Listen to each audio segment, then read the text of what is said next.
కాపాడినావు. స్తుతి పాత్రుడా నా ప్రాణ స్నేహితులు నన్ను చూచి దూరాన నిలిచేరు నా ప్రభు. నీ వాక్య ధ్యానమే నా త్రోవకు వెలుగై నన్ను నిల్పెను నీ సన్నిధిలో నీ సంగములో.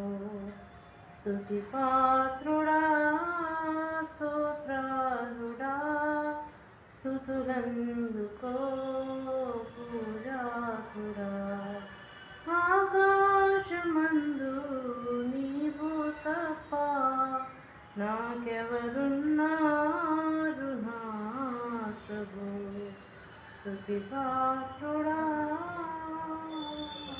హల్లెలూయా హల్లెలూయా. ఆయన స్తుతికి పాత్రుడు, మహోన్నతుడు, సర్వోన్నతుడు, నా ప్రాణప్రియుడు, తేజోమయుడు. ఎర్ర కోట మనకి ఢిల్లీలో ఎలాగుందో ఎరుకో కోటను కూల్చిన దేవుడు, ఎర్ర సముద్రమును పాయలుగా చీల్చిన దేవుడు, ఎర్రుకోలో గుడ్డివాడిని స్వస్థపరిచిన దేవుడు, నీటిపైన నడిచిన దేవుడు, నీళ్లను ద్రాక్షరసముగా మార్చిన దేవుడు, మెసడగా అభిద్రోహంని అగ్ని గుండము నుంచి కాపాడిన దేవుడు, ఎండిన ఎముకలకు మాంసాన్ని జీవాన్ని ఇచ్చిన దేవుడు. మన దేవుడు నిత్యము చూసే దేవుడు, ఆదరించే దేవుడు, కనికరించే దేవుడు. అగాపే ప్రేమతో మిమ్మల్ని ప్రేమిస్తున్నాడు, ఎనలేని ప్రేమతో ప్రేమిస్తా ఉన్నాడు, శాశ్వత ప్రేమతో మిమ్మల్ని ప్రేమిస్తా ఉన్నాడు.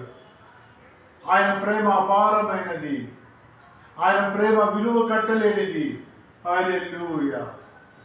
మానవుడు ఊహకి అందనట్లుగా ప్రేమిస్తాడు. వ్యభిచారుని మనం ద్వేషిస్తాము, దేవుడు ప్రేమిస్తాడు. నీతివంతుని ప్రేమించడం గొప్పతనం కాదు. దొంగల్ని మనం ప్రేమించము, దేవుడు దొంగలను కూడా ప్రేమిస్తాడు. లంచగొండలను ప్రేమిస్తాడు. లంచాలు తీసుకొని ఎక్కువ సంపాదించిన జక్కయ్యని ఇతడు కూడా అబ్రహాము కుమారుడే అని చెప్పాడు. విగ్రహాలు అర్పించిన వారిని దేవుడు తిట్టలేదు. విగ్రహాలు అర్పించిన వారి గతి ఒకటే. విగ్రహారాధన చేసిన వాడికి గుండెపోటు వస్తుంది, యేసు ప్రభువు నమ్ముకున్న వాడికి గుండెపోటు వస్తుంది.